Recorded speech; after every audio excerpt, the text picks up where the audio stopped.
Today's guest is a master storyteller who has written for legendary TV shows like Tales from the Crypt and produced hit films. He's also the creator of the How Not to Make a Movie podcast, which was named the best film podcast of 2022 by Entertainment Weekly. With decades of experience in writing, producing, and podcasting, he's here to share the secrets of storytelling that every content creator needs to know. It is a pleasure to be here. Thank you for having me, Wisdom. Written for many different media, I have come to really love podcasting and storytelling in this medium, in particular because of the way that people consume storytelling in this medium. Most people listen to us with earbuds or earphones or in their car, which is really just a giant sound pod. And in essence, they take our voices and our stories between their ears and inside their heads. And so they take us into really the most intimate space, and that's where we tell our stories. It's a great honor to be there, but it also comes, I feel, with great responsibilities. And I like that challenge of the honor and the responsibilities. And so, my taste in stories was always for the strange, Tales from the Crypt, The Outer Limits. And my taste in stories hasn't changed, but I've found that telling stories that are absolutely true are stranger than anything I could possibly have imagined. And telling those stories via podcasting is now, I think I finally found the thing I always wanted to be when I grew up, which is a podcaster. What I mean is as my favorite medium for storytelling. Now, that when I describe myself now as a storyteller, I know for a fact I did not start as a storyteller. I've been writing professionally since I was 16, and I'm 66 now, so I've been writing professionally for 15 years. And I would say I was a damn good writer, but I kept a secret from myself for 45 years. Something happened to me when I was 14, and I denied to myself that it happened. And it wasn't until, after I did Tales from the Crypt, we did 2 feature films as part of that. Doing Tales from the Crypt was, in a way, an early creative peak. Everyone who did Tales from the Crypt, as we all look back on it in retrospect, it was one of the great moments in our creative careers because of all the freedom that we had to make that show. It was quite remarkable. Yikes, I lost my train of thought there. What was if podcasting? Well, I'll put it this way. If I want to take a story idea from my head out into the world where an audience can see it, if I want to do it via film or TV, first of all, it's long and it's arduous to write. I'd have to write a script, and that takes years to get a script right. So years to get the script right. Then when I think I've got the script right, then I've got to get it ready for the marketplace, which means I'm going to be taking it to various production companies or to try to attach them to it. So now I'm not selling it to an audience. First, I got to sell it to everyone on the inside to get them attached to it, to get enough interest on the inside to attract the money. And that's a whole song and dance. And then when I go to attract the money, then I got to add a whole other step to induce them just to read the script. I got to create what's a pitch deck, which is basically a comic book version of what it is they're going to be reading, just to induce them to read. And then once I've passed through that phalanx of awfulness, if I'm lucky enough to get it into a production pipeline, that is a whole other gauntlet where at any point, any number of people can kill a project or alter its course in a way that more or less kills it dead. Any number of people, they can do that simply because they're just who they are. The thing about podcasting is that to get an idea from my head out into the world, there's only one person standing in my way, and it's me. And so long as I'm willing to do the work, all right, I'm going to have to find the audience myself or help the audience find it. But okay, I will take that challenge. So the challenge to me then becomes, in this particular medium, doing what it is that I'm setting out to do, create great content. Now, there's a secondary, create great content. And if you create great content, you will attract a big enough audience to attract advertisers to your content, because the advertisers will want to reach the people who are listening to your content. So it is no one is reinventing the wheel here. The market model is very simple, and it seems to work quite well. Look at all the advertising dollars that are beginning to pour into podcasting. And the thing about podcasting is what advertisers recognize is the intimacy is really productive because, people trust the voices inside their heads that they bring in via podcasting. I don't know if they trust the voices inside their heads that are organic to them, but they trust our outside voices when we say, you trust me as a storyteller, I use this product and I think you'd really like it, give it a try.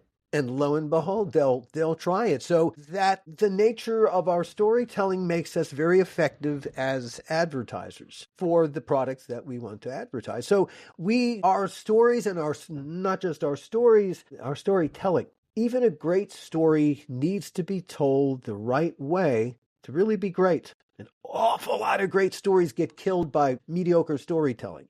So a great story needs to be told the right way to become everything that it needs to be. And so great story plus great storytelling, now you've got great content, and now you have to be patient and persevere. Being in the right place at the right time almost always involves being at the right place at the wrong time until that moment. And everyone who's walking past you up until then, looking at you like, what the hell is wrong with that guy? What are you standing there for? Nothing's happening. And then something happens where you're standing and everyone suddenly looks at you like you were a genius the whole time. It's all a function. It's all perception. You were talking about how great podcasting is as a medium, and there are no gatekeepers compared to if you wanted to make a movie via Hollywood. Indeed, they're the only gatekeepers of the audience. Yeah. And so long as you can get and keep your audience, that's the important relationship. And that is really where everything was headed anyway. I think of it as the Napsterification of the world. When Napster came around, it destroyed the music business, but it turned it on its head in a weird way. Prior to Napster, if I wanted new music, I would have to go to the record store and pay the exorbitant prices for a tape, a CD, or a cassette, or an 8-track. That's how old I am. Napster, however, if I wanted new music, I'd just talk to my friend and we'd swap files. Yeah. And that suddenly cut the music store out, and it cut the music company out. Yeah. And whereas before Napster, musical acts would tour to support their album sales, because that's where all the money was, Napster destroyed album sales. And basically musical acts, with one or two exceptions, basically you're giving the music away. And you give the music away to support your live touring, and that's where the money is. The live touring, the ticket sales, the merch, and any other live appearance monies you can make. That's how you make money in the music business. And Napster did that. And what Napster did is it made the relationship between the musical act and the audience peer-to-peer, person to person. The whole idea of Lyft and Uber as drivers, well, that cut out the cab company, the taxi cab company. Yeah. In essence, it's peer-to-peer, me and a person with a car. And YouTube really suddenly made everybody a movie or a TV producer. Yeah, no gatekeepers. Just drive an audience to your channel. That's all. Your channel. Look at how we even call it. Hey, I got a channel. Come watch all the shows on my channel. Now anybody literally can do it. The challenge: create great content. That's it. And then, all right, figure out how to market it. There's a way to do that. And then find your audience, allow them to find you, and then be patient, persevere, because great content will find its audience. Yeah, thank you so much, Alan, for that. The next question I want to follow up, and I know quickly we'll be diving a lot of questions I'll be asking in regards how to tell stories as a Hollywood, as a content creator. But before I touch those questions, I want to quickly ask, how did you first get into writing and storytelling? Was it always your passion? Well, it's pretty much the only thing I'm in any way qualified to do. It seems to be. I've always had a knack for words. When I was a kid, I grew up loving the Marx Brothers. I loved Groucho Marx, the wordplay. That always appealed to me. I think there's something in my culture, in the Jewish culture, that loves wordplay. So words have always been important to me. I was always a theatrical when I was in school. I was one of the theater department people who, we was always putting on plays. The school, the college I went to, Vassar, I chose Vassar for two reasons. One was that academically, they favored writing over testing. And since, hey, I can write my way, sure, I'll take that. So there, and I also went because at the time, the female to male ratio was 3-1. And that was in the 70s. It was in the 70s, and none of the sexually transmitted diseases that were around. around them. So it was a completely different environment. It was, oh my God, I was in the theater department and it was straight. It was, oh my God, I had a very good time. Yeah. But I also learned, well, you're going to ask about storytelling.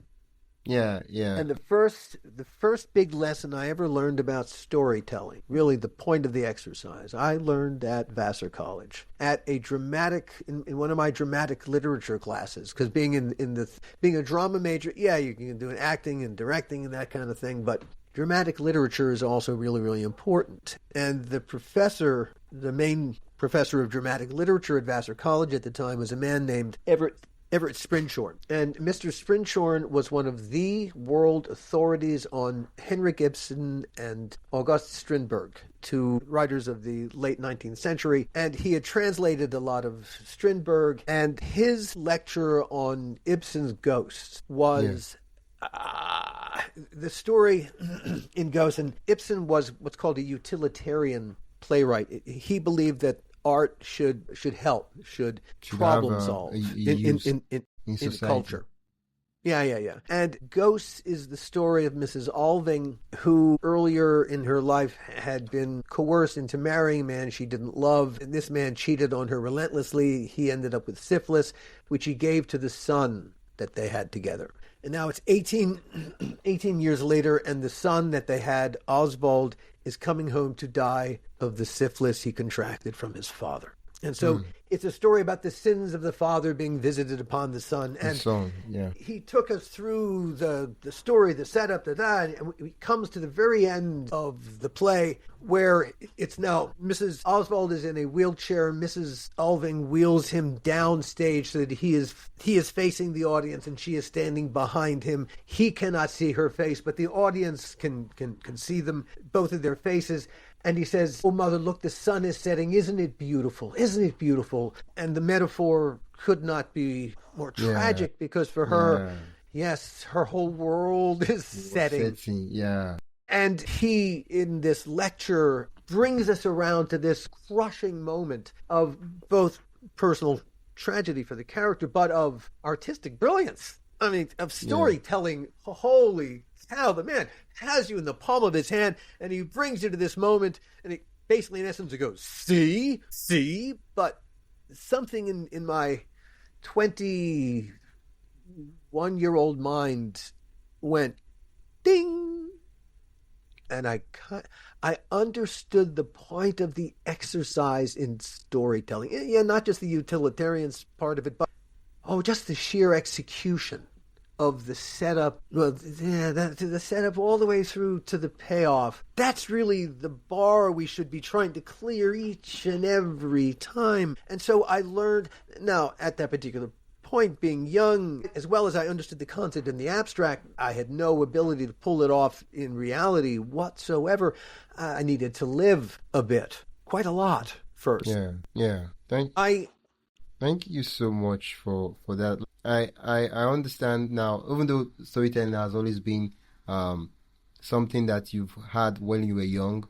When you took that class by your professor, this story you're talking about, right? Kind of like opened the door that's kind of like been opened, spark, more like add a foil to a spark that's always been there. Indeed, it very much an open door. That is exactly what it was in every way, shape, and form. Yeah. The next question I want to ask you is, you started the podcast, the How Not to Make a Movie podcast, and I kind of like the title, right? What inspired you to start that podcast? Doing Tales from the Crypt was, as I said, a fantastic creative experience because of the incredible freedom. We were being, in essence, true to ourselves in making that show. We were very fortunate in turning what was a dying TV show into a franchise. Gil Adler and I think that's what we did. And Universal Pictures recognized that suddenly we were worth something in marketplaces other than just the TV. Feature films.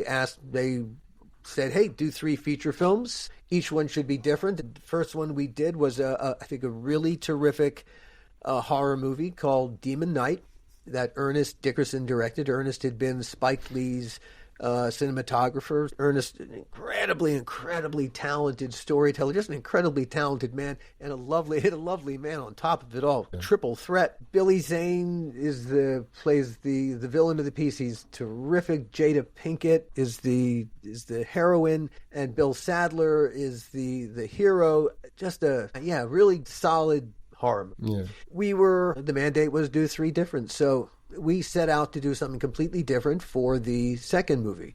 And in part because Gil Adler and I, my partner at the time, neither of us was horror guys. And we really didn't want to get pigeonholed as horror guys. And so we wanted to do for the second Crypt movie something different that was, horror adjacent. We had developed a script originally called Fat Tuesday. We developed it into something called Dead Easy. Taut psychological thriller about a recovered memory that took place in the swamps outside New Orleans. Yeah. And there was a terrific villain, a Harlequin character, really an awesome villain. Universal Pictures, our studio, was happy enough that they pouring money into it. When we were casting, we had hired a young unknown actress named Salma Hayek to play the female lead. We had spent months in New Orleans prepping. We were 3 weeks away from the start of principal photography when Universal Pictures said, "Stop spending money, come home." And we went back to Los Angeles. What's going on, guys? And they stuck a script in front of us. They said, you got to start this in 3 weeks because the release date hasn't changed. So you're going to rewrite this script. It's called Bordello of Blood. Go make this instead. Yeah. Now, where did Bordello of Blood come from? Around about that time, a new studio called DreamWorks had come into being. And DreamWorks was Steven Spielberg leaving Universal. Not the lot, but his deal with Universal to create this studio. And as studios do, he began to make deals with other talent to come join him, and Universal was desperately afraid of losing another big piece of talent. One of my executive producers of Tales from the Crypt, a very big filmmaker named Bob Zemeckis. The Back to the Future movies, that's Bob Zemeckis. I wrote and directed them. Forrest Gump, Bob Zemeckis. Castaway, Polar Express. Bob Zemeckis is one of the biggest filmmakers on the planet. Desperately afraid of losing Bob to DreamWorks, and so they went to Bob and they said, "Bob, we love you here at Universal. What can we do to make you stay?" Yeah. Obviously, whatever they came up with worked. I don't know the rest of the deal, but I know one deal point. Universal Pictures agreed to buy the first student script that Bob Zemeckis and Bob Gale, the future Back to the Future guys, ever wrote when they were film students at USC for $500,000. $500,000 for a student script, just as a vehicle to justify putting money into the two Bob's pockets. Yeah. And that was supposed to be the end of it. But then Universal Pictures, I guess someone in the business department said, "What, we're just going to eat that $500,000?" And suddenly they went, "Wait a minute, Bob's about to executive produce this other horror movie, this Dead Easy thing. We spent, $50,000 on that script? Screw that. We'll take it out of their budget. Hey, they're going to make Bordello of Blood instead. It's got Bob Zemeckis and Bob Gale's name on it, the Back to the Future guys. That's better than Alan Katz and Gil Adler's names on a script." Yeah. And so for that reason, we were made to make this other movie instead. We went from making, this is not just Gil and I, but the entire creative team were devoted to making this movie with a great, really intriguing story and characters we really loved, and in a world that we couldn't wait to create for an audience, to making a student movie we didn't give a crap about. Yeah. And I can tell you from experience, when you go and you do something for all the wrong reasons, do not be surprised when every single day is stupider than the day before it, because that is exactly what happened. Yeah. And so the experience of making Bordello of Blood was the antithesis of making Tales from the Crypt. And it was soul destroying, because literally everything we did making that movie, every single decision was bad, wrong, just ill-advised. Well, I was the producer of the movie, and I didn't want to make that movie. And so I wasn't a very good producer on it. I was an awful producer. I didn't care. I didn't care about it. And so the movie is fine. You know, the audience has no idea what we went through. It's neither here nor there to the audience that we didn't get to make the movie we wanted to make. But for me, it altered the course of my life and my career. It destroyed my friendship and creative relationship of a decade with Gil Adler. We didn't speak to each other for 25 years after really rising to the place of doing this iconic TV show and being on the cusp of having this incredible career together. We went from there to nothing. Wow. So I did a few more. I did The Outer Limits after that, but I really was in the beginning of a 2-decade-long deepening depression and a writer's block. And I had no idea that I was in the writer's block. I didn't understand the nature of the writer's block. And I got to a point where really the darkness almost had me, and then I got really lucky and I bounced. And I discovered I'd been keeping a secret from myself for 45 years. I've been keeping a secret. And it had to do, that I'd been sexually molested twice when I was 14 years old, and I had insisted to myself that no such thing had happened, but it did happen. And it's the second time that's the curse of it, really, because the second time happened because I didn't say anything after the first time, which that's what made the second time possible. And that's what I blamed myself for. And so every terrible thing that ever happened to me, well, it's your fault. You brought this upon yourself, you idiot. And at that point in my life, it had gotten almost to the point where the darkness really had me by the throat. And I got lucky. And I bounced in between finding the right mood stabilizer, which was a story unto itself, but finding the right mood stabilizer, having a very good therapist to work with me through this, copious amounts of THC because I live in California. And I was finally able to confront the fact that I've been keeping this secret from myself. And that was transformative, one, because I stopped blaming myself for something that I had no business blaming myself for. You know, if you can't tell yourself your own story about yourself, really, can you really tell anybody else's story? Not really. And so suddenly being able to tell my story to myself with balls to the wall honesty, well, that was liberating creatively. And I suddenly, if I could tell my story as honestly as I could to myself, I could tell anybody's story with that kind of honesty. And I went through a metamorphosis. I went from being, I think, a really, really good writer to being a storyteller. Yeah. And that really, for me, was the caterpillar turning into a butterfly of whatever kind of butterfly this is. Yeah, I think it was a metamorphosis. Yeah, and podcasting, as I began to try to find my way back into film and TV, well, the first thing that happened, I had been telling Bordello of Blood stories through that whole 2 decades. Yeah. A fan group, it's now just after the pandemic, and a fan group called Dads from the Crypt reach out to me. They do a podcast called Dads from the Crypt. It's three 40-year-old guys, and they review all the episodes of Tales from the Crypt and give parenting advice. And I thought that was hilarious. They said, hey, we're going to be reviewing an episode that you wrote. You want to sit in with us and talk about it? I said, yeah, sure, great. I had a great time doing it. So a few weeks later, Jason Stein, one of the dads, he contacts me, he says, hey, we're going to be reviewing Bordello of Blood. You want to sit in again? And I said, Jason, the story of the making of Bordello of Blood is not a 30-minute conversation. It's a podcast unto itself. And suddenly I realized what I had to do. I needed to tell this story, and a podcast would be the perfect way to do it. Now, in order to do it, I had to get back in touch with Gil Adler, who I hadn't spoken to for 25 years, but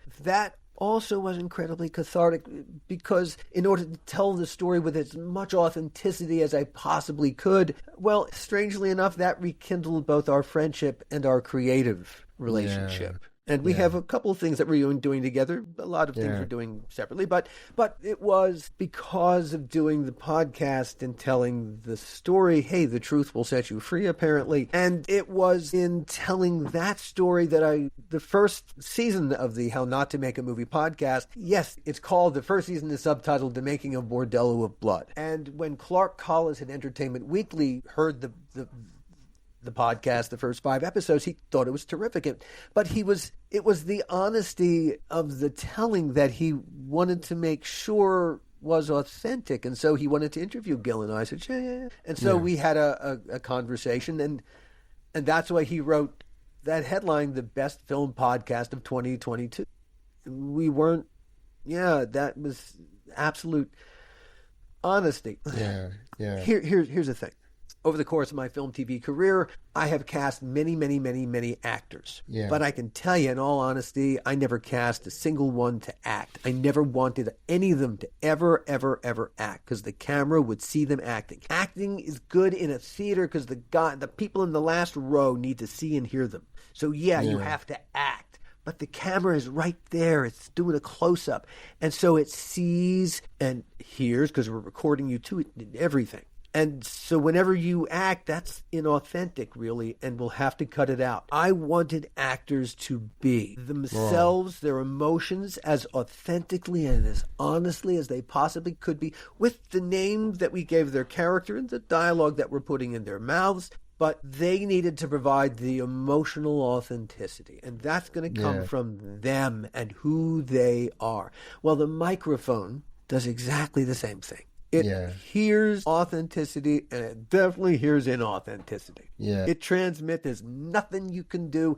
Something in the animal inside us hears it. We get it. Yeah. This story you just sharing, like, I feel like this, of course, you talked about, that's why you started the podcast, How Not to Make a Movie. But this is like a series of his own. In fact, if we were to start talking about this story continuous, like, we would not even, I feel like we've never started the story, and this is like we'll spend almost 30 minutes talking about the story. Like, it's a whole series of its own, not just an episode. And to a degree, you're asking about storytelling, and I'm trying to illustrate the best I can via example here. Yeah. And every story has a point, but it's also got a beginning, a middle, and an end. Yeah. This is advice to other podcasters, to anyone who wants to do this. You've got to learn what your story is. Yeah.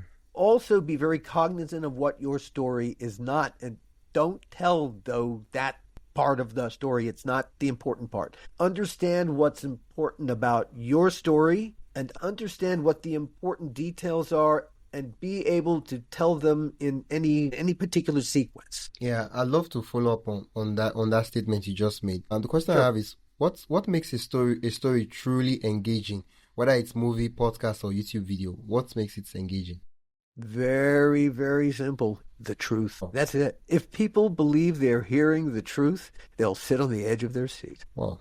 Okay. Now, you obviously you are well versed in Hollywood. You have a couple of movies to your name, right? And so the question I want to ask is, how can we as creators, right? How can we apply some of the Hollywood techniques and tips and strategies that that is used in Hollywood movies for our own content? One of the things that I love about storytelling in the movies, and TV to a lesser degree, but movies especially. In a movie, you basically got 2 hours, 90 minutes, 2 hours. Okay, movies are a little bit longer these days, but 2 hours to cram it all in. Yeah. And usually there's far more story than there's time to tell it, so you've got to be really, really economical about what parts of the story you're going to tell in a movie. Well, from the writer's perspective, since it's really not a writer's medium, movies, it's kind of everyone else's medium, but they can't do their jobs without you. You're doing the blueprint and the drawings to a degree, but you're not going to build any of it yourself. Other people are going to have that responsibility. Yeah. You have to appreciate what it is that you're doing and what it is that you're not doing. With a screenplay, interestingly enough, it has to have two lives. And one is as a sales document where you tell the story all pretty, but the minute it goes into production, you got to cut all the pretty shit out unless it needs to be on the screen. Yeah. Because poetry that doesn't need to be on the screen, it's going to be some department head's responsibility to, how am I going to visualize the pretty words they put here? They're just pretty words for the sake of pretty words.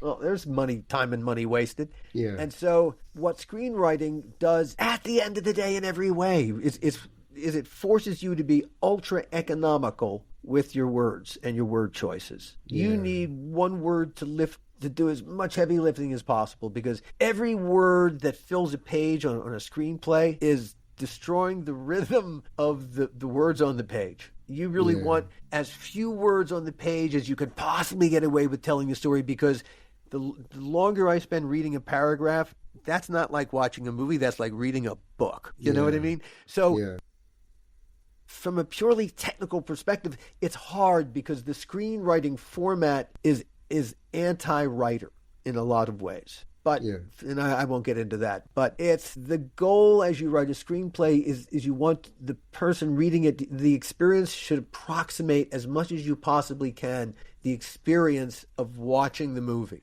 Yeah. The closer you can get to that experience, the closer you might get to them saying, well, it's not bad. I'll suggest that my boss read this. And that's really, at every stage, you're just trying to get them to get the next person to read it, get the next person to read it, get the next person. And at some point, I guess they run out of people and someone goes, yeah, let's go make this. Yeah, yeah. So if I get on you clearly, what you're saying is that the fact that screenwriting has a constraint that allows us to cut out the non-essential parts of a story. Only the main points of the things that actually move the story forward is kind of like something that we content creators can pull from the Hollywood screenwriting into our own content, right? Yeah, the economy that you are forced into, it's discipline. I think of it as finding one's inner Hemingway.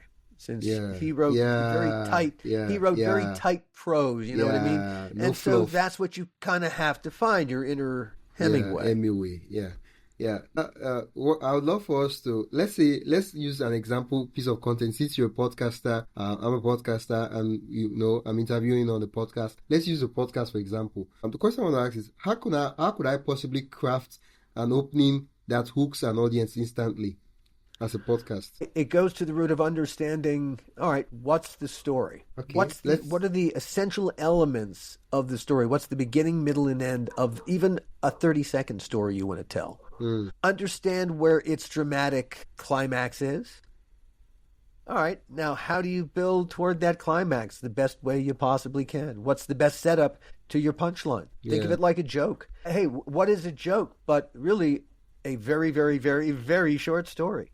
Set up punchline, or set up punchline, or set up with a complication and then the punchline, or set up with a complication and another complication and then the punchline. Got to be a 3 or a 5. You do a 4, it's just not funny. You kill the rhythm.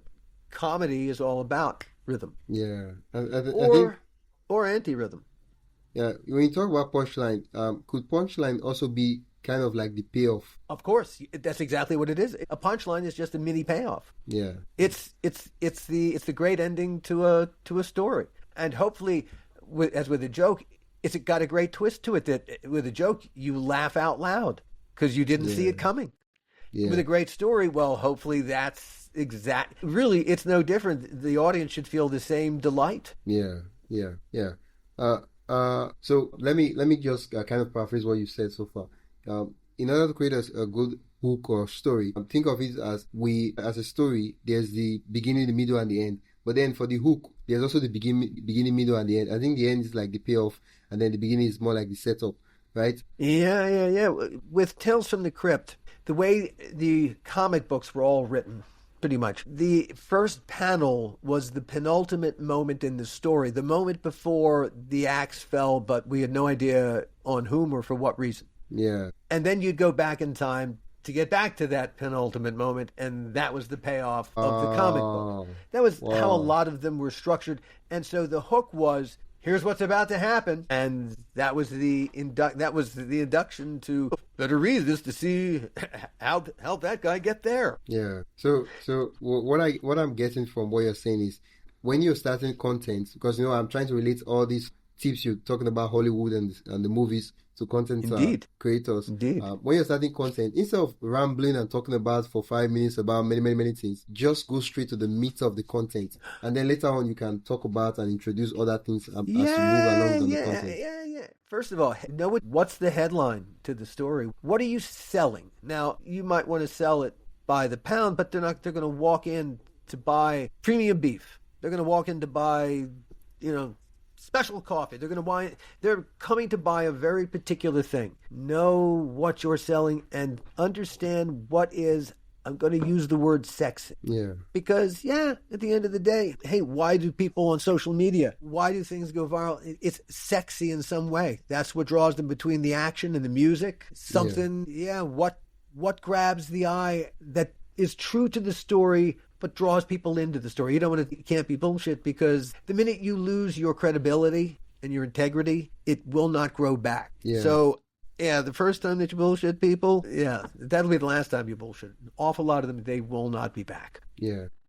And so that's where the honesty comes into it. The honesty has tremendous value in the marketplace. Yeah. So apart from honesty, telling the true story, I think honesty could also be related to the fact that if you've made a headline, if you've made a promise from the headline, as much as possible, try to deliver on that promise. If one needs to, one can cut oneself this slack.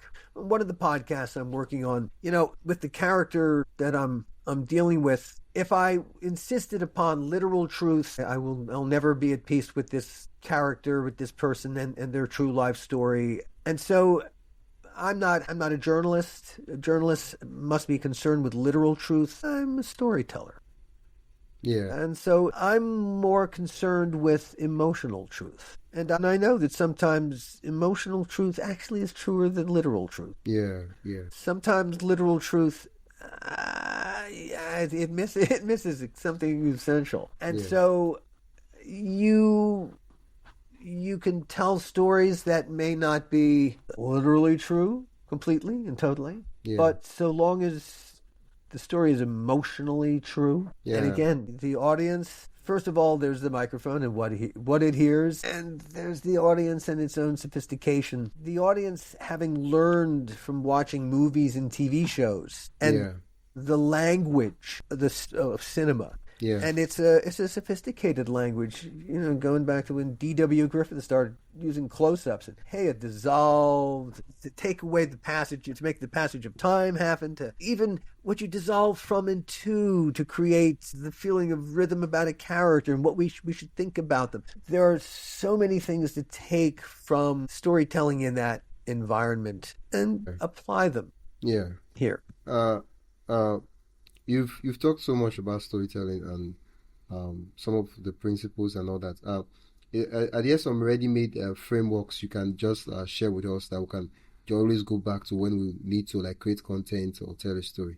Every story, in terms of framework, every story you got to look at individually. And so there's no, you have to figure out what is the story. As I've started to create multiple podcasts, now when I was doing the How Not to Make a Movie podcast and all the subsequent seasons, season 2, 3, and season 4, which I'm now doing, it's no longer a storytelling podcast in the way that it was in the first season. Now it's really just me talking to everyone I know in the film, TV, and podcasting businesses about really the nuts and bolts of the storytelling. And it's just the craft, and sometimes what happens when the craft turns to crap. But because I was doing that, and because of my success in the film and TV business, a friend from when I was growing up reached out to me. He wanted to do a film or TV based on something that had happened to him in real life. And when I heard the idea, I said, no, you don't want to do a film or a TV for the reasons that I told you, just how long it would take and just the unlikelihood that it would ever see the light of day. And then, of course, when I tell you what the story is about, he would have had to compromise the story 1,000 different ways just to even get it made. Yeah. I convinced him to do it as a podcast instead. It's called The Donor, a DNA horror story. Yeah. And It's an absolute true story. It's 7 episodes. What it's about is my friend Hal, is what I call him in the podcast, because it was important to protect his identity. In the mid-1980s, Hal worked his way through medical school as an anonymous sperm donor. Jump forward 27 years, he's now a successful radiologist. He joined me and me curious about his health genes. Never occurred to him the ramifications of contributing his DNA to a growing DNA database. That's what 23andMe and Ancestry.com are. He lost his donor anonymity, and suddenly 7 total strangers found Daddy, except 6 of them had no idea their actual biological father was Hal, a sperm donor. These were 25, 26, 27-year-old people suddenly discovering they weren't who they thought they were. Yeah. That their actual biological father was this stranger. Yeah. The 7th was one of the daughters, and she brought a thing called genetic sexual attraction to the table. Now, genetic sexual attraction is something that the adoption community apparently has known about for a long time, that people who are genetically related to each other but who have not been raised together, when they meet later in life, sometimes there can be sexual sparks. The woman who coined the term genetic sexual attraction, Barbara Gagne, gave up a son for adoption when she was 16. She met him 25 years later when he was 25, and she fell head over heels in love with him. And she coined the term genetic sexual attraction. When Hal, he had been married for 20 years to a woman who brought a son from a previous marriage to the relationship, and Hal raised this son like his own, later adopted him when he was an adult, but he never raised any biological children of his own. And so when he suddenly discovered that he had all these 7 additional biological children, though he couldn't be their father, they had fathers and he wasn't their father, he still was quite open to having a father-like relationship with them. He had money, and so he was willing to support them in some ways, in a fatherly way, if that would help them. He was looking for, to create a little family. But when this one daughter brought genetic sexual attraction into to the table, I'll throw another metaphor. It was a hand grenade into the tent. And it was what it did to this family that Hal had hoped to create was catastrophic. That's the story of the donor and DNA horror story, and I don't think I could tell the story in any other medium than in a podcast. Yeah. Now, here's the thing, and here's part of what my little company, Costard and Touchstone, how we approach the business. All right, right now we're looking for advertisers, and the goal is sell get as many listeners as we can so we can sell advertising space within the episodes. That's our goal. All right, that's what we're trying to do right now. So this is something anybody can do. Created a piece of content, and now I'm going to try to sell it to an audience. But I have an ulterior motive. It's a story that, as Hal, when he first came to me with the story at the very beginning, it'd make a great TV series. I wouldn't do it as a feature film, but it'd make a great Netflix series, for sure. But if I had to go and try to sell this, what a pain in the ass that would be. Remember, I said it'd take years and just to try to walk it into the door and explain the IP to these people. Well, hey, the IP is now on the table. And I think when the audience gets to a certain point and suddenly we're making money really hand over fist via the advertising dollars, and our audience is beginning to grow because it's a great story with a great word of mouth, the donor at thedonorpodcast.com. It's that at some point, someone in the movie TV business is going to go, because the movie and TV business, they are risk averse. And rather than spend money on something that no one's ever heard of, well, here's a piece of IP that everybody knows about already. We're just dramatizing it. So it's a safe bet. It's already got a fan base. Yeah. They will, rather than me have to go sell it, they will come to me to buy it. Yeah, yeah. And so part of what I see in podcasting and why, I really love it. I embrace it. This offers the opportunity to flip the power dynamic completely on its head. Now the creatives and their creation is in the power position of saying, no, I don't want your money. Or if I want to, that's an interesting check, but you got to add a few more zeros and move the decimal point over. Yeah. And then we'll talk. Yeah. Well, thank you. And there's one more aspect of podcasting. Hey, if I get to that point, that'll be great. But if I sell advertising, the only person, such as it is, standing between the money and me is Stripe, one of the pay services that you use. Yeah, it's the credit card company. They'll take their cut as the gatekeeper between the money and me. They'll take their whatever percent, and the rest goes to me, the creator. Yeah. Well, I like that too, because making a movie or a TV show, that money ain't coming to me that easily, let me promise you. Yeah. Now, high risk, because there's no guarantee. And it costs, hey, the other thing that's attractive about podcasting is that, as we all know, you can do them in theory for free. Yeah. Now, that's assuming that our time is worth nothing. That is not the case. We should all be really getting paid for what we do, and hopefully someday that will be the case. Yeah. And so,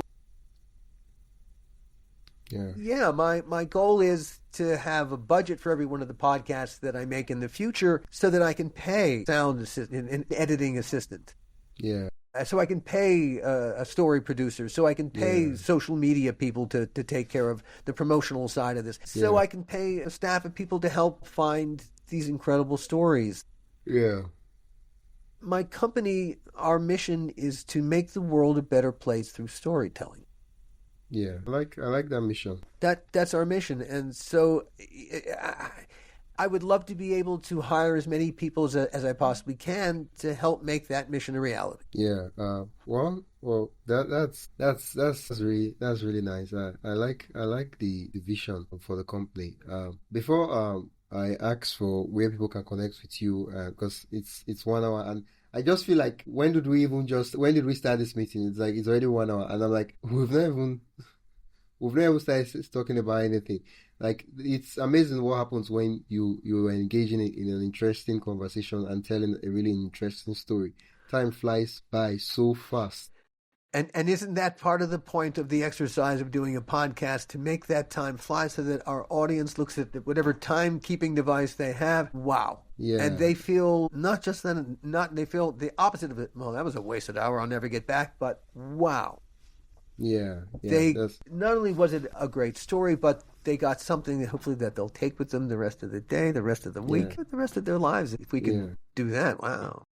Correct. What's the final advice you have for bloggers, YouTubers, and all podcasters looking to level up their storytelling? Be true to yourself. Be as honest with yourself as you can allow yourself to be as a story. Yeah. If you can be honest with yourself about your own story, then you have a shot at telling other people's stories. But you have to appreciate that every single one of us sees the world through very different eyes. And the goal of a storyteller, I think, in a lot of my stories with The Donor, with The Hall Closet, I want to present the world through another person's eyes as completely as I can. That's my goal, to put the audience inside this other perspective, so that you understand what it was like to go through what Hal goes through, as within The Hall Closet. What's it like to grow up in a lower tier crime family outside of Philadelphia in the mid-1980s?